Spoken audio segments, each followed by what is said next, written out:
Labadiena! Šią vasarą jūs ir vėl būsite išsiųsti į stovyklą. Susitaikykite su tuo ir pasirinkite teisingai.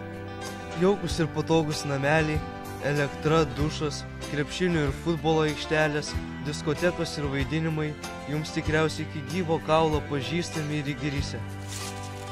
Bet šią vasarą mes jums siūlome kitokią, įtemptą, reikalaujančią drąsos ir ištvermės stovyklą. Birželio pabaigoje Lietuvos skautų sąjungos Vilniaus Pigestuntas organizuoja vaikų vasaros stovyklą Budėk 2014. Jei tavęs negąsdina miegas palapinėje, grikių košė, rimčiausias kliūčių ruožas ir žygiai, naktiniai šokiai ir dainos prie laužo, tuomet paskubėk registruotis, nes vietų skaičius ribotas. Skaičius ribotas. Gerai? Gerbėmieji, tai buvo brolis Justas. Stukas. Justukas.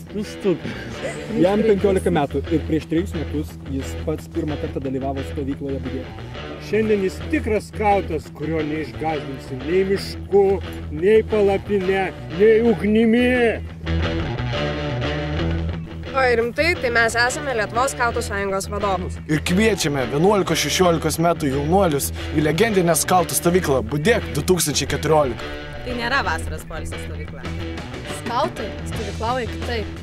Mes suderiname skautiško gyvenimo taisyklės, sveikai spartietiško gyvenimo principus ir pačią turtingiausią programą. Budėk 2014. Iki pasimatymo.